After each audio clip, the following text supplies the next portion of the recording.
My name is Rafael Andrew Mercado, and I am here to voice out the COVID-19 diaries. It's been 6 months since the start of the quarantine in the Philippines. 10 months since the start of the global pandemic happening across the world. Many friends, families, relatives are now locked in their homes, waiting patiently for the COVID-19 vaccine or cure. Many facilities are now closed down, and many hospitals are hard at work, maintaining and containing the disease, and preventing and treating all the patients affected by the virus. Hospital capacities and medical supplies are dropping at a significant rate. And while all things might seem negative, a new lifestyle was about to endure our life. Many things are changing at a fast pace. And as days becomes weeks becomes months, many things in the world began to change. And as I witnessed all of the change that is happening in my surroundings, I too would continue and began to change and began to adapt on what may occur in my entire life. As a student of the Olives community and a part of society, the pandemic played a big part in my life. The usual carefree, jolly, and wanderlust person like me hasn't been able to go out and experience life. Life has been really boring for me lately. This new lifestyle has been really hard on me too, because of the sudden changes and adjustments.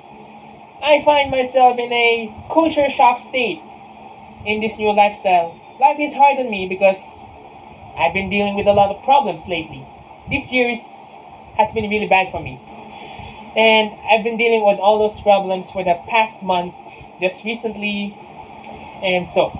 And at this point in time, we all know that school would have been fun if we all meet together face to face, but thanks to the pandemic, here we are forced to change to a new learning system, which uses the internet as a module or channel for the mode of communication to use through students. We were forced to adapt to this new learning system, and as I know, this new method has many flaws and loopholes in it. Not only do the teachers have a hard time adjusting to the systems, but also the students having a hard time too. As you can see in the social medias, many students are starting to complain for the online classes and how hard it is. Many students are trying to propose an academic freeze.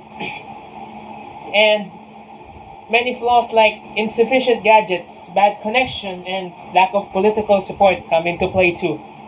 And while also this is happening, we can also blame the incompetence of our government handling the situation and maintaining the pandemic that is happening in our country. And with our debt reaching over 9 trillion pesos and PhilHealth being a corrupt and scam government, I feel that the Philippines is done for. But as a member of a Filipino myself, I still support and love my own country. I feel that the Philippines will always rise up and hope, and I'm always hoping for the best and the future. Even amidst the pandemic, many politicians are still giving their all. Here in Pasig City, we have our Mayor, Vic, supporting our countrymen, local here, donating the mass. And as we all know, in Marikina too, many of the mayors are trying to help each other. So I am still hoping that the Philippines will still grow and the corrupt will vanish. Even amidst all the pandemic, they're trying to give their all and their best. And we can conclude that we can start over again and build a new way for us to live life again.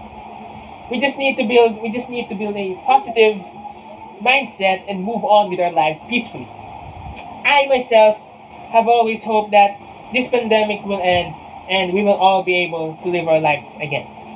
I'll be able to live it happily, wanderlustfully, and jolly again. And let life return in all places. I always believe that even in the hardest times, we will all get through. We just need a positive mindset. And that is all for the COVID-19 diaries. I thank you and see you.